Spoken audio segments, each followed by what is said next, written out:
Y allí vamos a mirar rápidamente Proverbios 16:9. El corazón del hombre, ¿cierto?, planea su camino, pero el Señor endereza sus pasos. El hombre podrá tener muchas intenciones en su corazón, podrá tener muchísimos planes, podemos tener tantas aspiraciones en la vida, pero al final de nuestra vida, solo hay uno que conoce nuestro destino, solo hay uno que sabe realmente dónde vamos a parar. Él conoce el principio y el fin de nuestras vidas, sabe todo, aún sin nosotros, sin pensar nosotros que nos conoce. Él ya nos conoce, de antemano nos conoce. El Señor dirige entonces nuestros pasos. Entonces, aunque los seres humanos podamos tener planes, deseos y pensamientos, es la voluntad y la soberanía de Dios la que prevalece y guía el resultado final de nuestra vida. Y eso lo vamos a ver presente en este relato de la conversión de Pablo. Segundo punto, la intención de Dios, ¿cierto? Dice en los versículos del 3 al 6, primeramente, hay una instrucción clara de parte de Jesús hacia la vida de Saulo. Hay una intencionalidad. Dice, mas yendo por el camino, o sea, ¿qué pasó aquí? Aquí es el punto de quiebre en donde hay una transformación total de la vida de Saulo. Mas yendo por el camino, aconteció que al llegar cerca de Damasco, que estaba cerca, repentinamente le rodeó un resplandor de luz del cielo. Y cayendo en tierra, oyó una voz que le decía, Saulo, Saulo, ¿por qué me persigues? Él dijo, ¿quién eres, Señor? Y le dijo, yo soy Jesús, a quien tú persigues. Tú reposa de dar cosas contra el aguijón. Él, temblando y temeroso, dijo, Señor, ¿qué quieres que yo haga? Y el Señor le dijo, levántate y entra en la ciudad y se te dirá lo que debes hacer. Jesús irrumpe los planes de este hombre de una manera repentina. O sea, eso él no se lo vio venir de ningún modo. Fue de una forma tan repentina y le hace una pregunta. Irrumpe, ¿cierto?, una cotidianidad, algo que él en un momento, un escenario que él no se imaginó, en su mente no pasó lo que ahí iba a suceder, lo que eso iba, o ese momento lo que iba a cambiar el curso de su vida. Le rodea esa luz del cielo y cae en tierra y oye una voz que le dice, Saulo, Saulo, ¿por qué me persigues? Y les pregunto, ¿a quién estaba persiguiendo Saulo? ¿A Jesús? ¿Cierto? Pero inicialmente se dice, ¿cierto?, en los primeros versículos, y sabemos que Saulo busca una autorización del sumo sacerdote para poder atentar contra la vida de hombres y mujeres que siguieran a Jesús. Entonces, inicialmente Saulo perseguía a los discípulos, ¿cierto?, de Jesús, a todos los que le seguían. Pero yo no creo y estoy segura que Saulo no se imaginó que precisamente iba a terminar enfrente no de quienes le seguían, sino de la fuente, de Jesús, de esa persona, de ese ser que de alguna manera que lideraba, ¿cierto?, a este grupo de personas sobre quien él quería atentar. Entonces, me parece, y es algo, ¿cierto?, bastante fuerte, que Jesús le diga a Saulo, ¿por qué me persigues? Se supone que Saulo no estaba persiguiendo a Jesús, estaba persiguiendo a los discípulos, pero Jesús le dice, ¿por qué me persigues? Reconociendo el Señor entonces la unidad, ¿cierto?, que Él tiene con su iglesia, Y es que si tú persigues a los que me siguen, me estás persiguiendo a mí. Realmente me estás persiguiendo a mí. Si tú persigues a mis hombres, a mis mujeres, que han dado la vida por esta intención, por este evangelio, por seguirme a mí, tú me estás persiguiendo, es a mí. No lo estás persiguiendo a ellos, me estás persiguiendo a mí. El Señor se apersona de esa carga, ¿cierto?, que ha colocado en este punto Saulo sobre la vida de los cristianos. Y él dice, eso no les pertenece a ellos, me pertenece a mí, porque lo que les pasa a ellos me pasa a mí. Lo que yo viva les pasa a ellos. O sea, estamos tan unidos, tenemos tanta intimidad, tanta es nuestra unidad, que lo que les suceda a ellos, a cualquiera de ellos, realmente lo está haciendo contra mí. Y dice allí, y bueno, allí recordamos, hay una palabra en Colosenses, capítulo 1, versículo 18. Dice, y Él es la cabeza del cuerpo, ¿cierto? Jesús es la cabeza de la iglesia.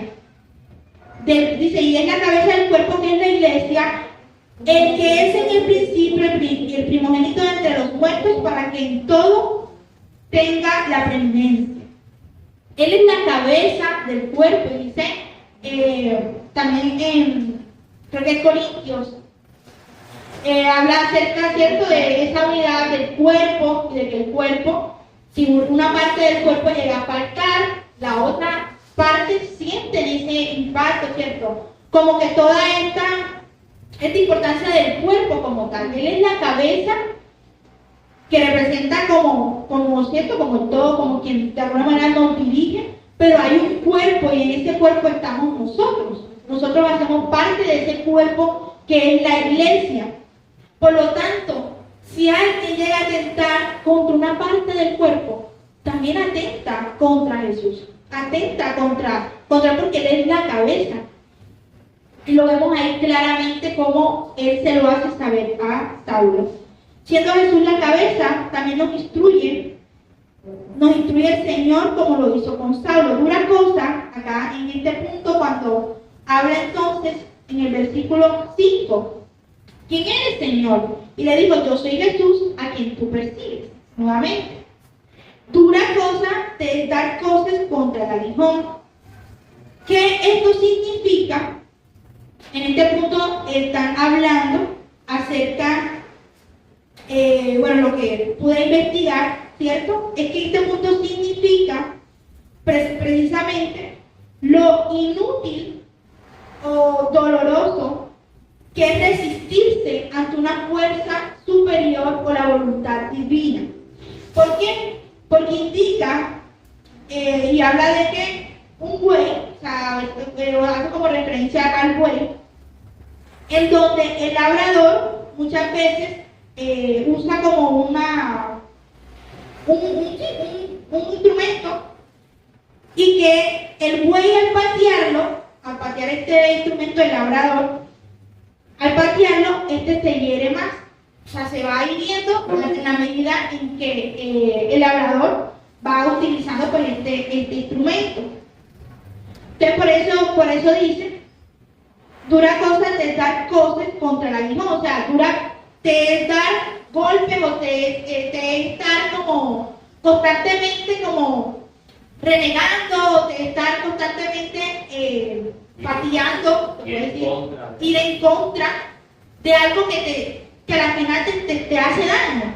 O sea, te es difícil o de alguna manera dura cosa te es seguir de alguna forma como endureciendo tu corazón, o seguir en esa terquedad de no aceptar la verdad, pues a la final las consecuencias son también para ti.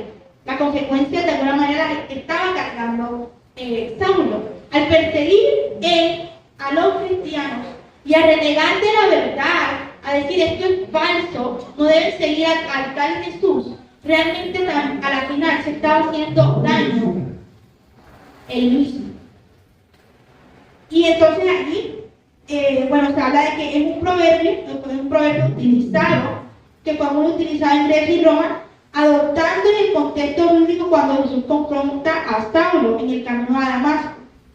Significa patadas, cosas significa patadas o resistencia, y aguijón era la vara larga, que era lo que intenté explicar, era la vara larga con una punta de hierro que se usaba para guiar a los bueyes al arar. Entonces el significado metafórico en este punto que utiliza Jesús es la representación de esa terquedad de alguien que lucha contra la verdad, sufriendo aún las consecuencias de su propia terquedad. En resumen, esta frase entonces es una advertencia en contra de esa rebeldía inútil contra Dios o esa autoridad mayor que solo resulta en daño personal. Y realmente esto es algo que nos atraviesa a nosotros, esta realidad de esta metáfora que utiliza el Señor. Porque en un punto quizá de nuestra vida, muchos pudimos ser muy tercos con el Señor. O sea, a pesar de entender o de que sabíamos algunos quizá que esa era la verdad, o de que ya Él nos había hablado, de que el Señor estaba tocando nuestra puerta y que lo sigue haciendo, ¿cierto? Para quien de pronto aún nos cuesta o les ha costado buscarle, recibirle en su corazón, muchas veces nos cuesta y somos tercos en aceptar la voluntad del Señor, en aceptar su verdad, en aceptarlo a Él. Quizá en algún punto de nuestra vida el Señor llegó y tocó a nuestra puerta. Sabíamos de Él, de su bondad, pero la terquedad nos llevó a resultados, a consecuencias que primeramente podíamos pensar, ok, estoy haciendo esta acción para tentar en contra quizá de otra persona, pero al final las consecuencias muchas las cargamos nosotros mismos de esos actos. Por simplemente no aceptar esa autoridad mayor y tener esa rebeldía inútil contra Dios. Pero ante una instrucción, nuestra posición entonces deberá ser, que es el primer punto, la instrucción. ¿Cuál debe ser nuestra actitud ante la instrucción del Señor? Ahí el Señor le dice claramente, y Él le dice, Él temblando le dijo, Señor, ¿qué quieres que yo haga? Se abrió, se dispuso, así es, se dispuso a lo que Él quería hacer. Ya el Señor le dice antes, ya, o sea, no te ha funcionado nada, no sigas luchando en contra de esto. Esto te va a llevar a la perdición. Es que esta es la verdad. Es que bajo esto nadie va a poder. Yo soy el principio, yo soy el fin. No vas a poder en contra de mí. Simplemente arrepiéntete. Y Él le dice, ok, Señor, ¿qué quieres que yo haga? ¿Qué quieres que yo haga? Es lo que dice, lo que pregunta Saulo. Y esa debe ser nuestra apertura. Debe ser nuestra apertura cuando nos encontramos en esa situación. Señor, ¿qué quieres que yo haga? ¿Cuántas veces le hemos hecho esa pregunta al Señor? Ok, ¿cierto? Jesús, ya eres real, ya te reconocí, bueno, Saulo, ya acepté que si ya de aquí, o sea, no puedo hacer más nada. O sea, miren lo que él acababa de pasar. O sea, esa luz se tira al suelo, no pierde de alguna manera la noción, ¿cierto?, de la realidad del tiempo. Ok, Señor, ya sé que eres real, pero ¿y ahora? ¿Y ahora qué? ¿Qué hago?, pregunta él. Y el Señor le da una instrucción y le dice, levántate y entra en la ciudad y se te dirá lo que debes hacer. ¿Y qué hace? ¿Qué hace Saulo? Saulo obedece. Saulo va. Pero hay allí otro punto, la exhortación. ¿Por qué? Porque Saulo no se levanta y bueno, esto, ya para allá voy para Damasco. No. Le sucede algo a Saulo. Algo con lo cual él tenía que cargar ahora. Dice, y los hombres que iban con Saulo se pararon atónitos, oyendo a la verdad la voz, más sin ver a nadie. Ellos no podían ver. Entonces Saulo se levantó de tierra y abriendo los ojos no veía a nadie. Saulo no puede ver. Así que llevándole por la mano, le metieron en Damasco, donde estuvo 3 días. 3 días sin ver y no comió ni bebió. Entonces, luego de todo lo que atraviesa Saulo, se tira al suelo, queda como de alguna manera sin esa noción. El Señor le dice que por qué le perseguía y demás, y él le dice, Señor, ¿qué hago? ¿Cierto? ¿Qué hago? Le da la instrucción al Señor, y ahora que Saulo se levanta, no puede ver. No tiene vista a Saulo. Seguir a Jesús implicó en una primera instancia una situación difícil. ¿Cierto? O sea, acababa él de aceptar que Jesús era real. Y ahí mismito, en ese mismo momento, ya tenía él que cargar con que había quedado ciego. ¿Cómo podía sentirse quizá Saulo bajo esa situación? Ok, ya reconocí que tú eres real, Jesús. Ya reconocí que tú eres la verdad. Ya me di cuenta. Pero ahora quedé ciego. Ahora no puedo ver. Y no fue un día, no fueron 2, fueron 3 días los que Pablo pasó sin ver, ni comer, ni beber. No hizo nada Saulo esos días. Bueno, seguramente sí hizo, pero digo, en términos del tema de la vista y del comer, Saulo no comió ni veía. Acababa de reconocer de alguna forma la preeminencia de Jesús y ahora no podía ver. Ahora no podía ver, o sea, Señor, ya lo hice, ya te acepté, ya reconocí que tú eres real, que tú existes, Dios. Y ahora no puedo ver. Tuvo que ser duro, pienso, para Saulo, tuvo que ser duro. Y así mismo seguir a Jesús, y quienes están aquí pueden reconocerlo, ¿cierto? Muchas veces va a representar enfrentar situaciones difíciles. Y en el caso de Saulo fue de inmediato. Lo acababa de reconocer al Señor Jesús y de una empezó a vivir una situación difícil. Y era el haber quedado ciego, el no poder ver. Y eso muchos lo hemos podido experimentar. Ese momento en donde tomamos la decisión de, Señor, te voy a seguir. Y detrás de nosotros vemos el montón de cosas difíciles que vamos a tener quizá que dejar, que vamos a tener que enfrentar, unos miedos, unas adversidades, unas situaciones. Viene gente en contra de uno, viene gente que habla mal, quizá personas que nos engañan, que nos traicionan. Tantas cosas empiezan a suceder y uno dice, Dios, Señor, ahora que empecé a caminar de tu mano, ¿por qué empezaron a surgir todo este tipo de situaciones difíciles?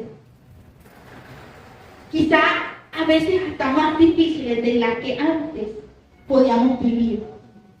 Pero nada, escúchese bien, le ganan a la certeza, ¿cierto?, de caminar con Él, aunque el camino sea duro, aunque la situación sea complicada. Ya no estoy solo, ya no estoy sola. Ahora hay alguien que está allí, que me instruye, que me exhorta, que reconoce quién soy y a quién le importo. Y creo que eso prevaleció, en este caso, en la vida de Saulo, además porque el Señor no le deja solo. Si seguimos allí en ese punto, bueno, antes de eso, yo me hice una pregunta y quiero entender la pregunta a ustedes y quisiera escucharles a quienes quieran responder. ¿Por qué creen ustedes que Jesús deja ciego? ¿Cierto? Jesús, el Señor Jesús, deja ciego a Saulo. O sea, ¿por qué? ¿Para qué? ¿Era necesario que Saulo quedara ciego? ¿Por qué creen que eso pasó?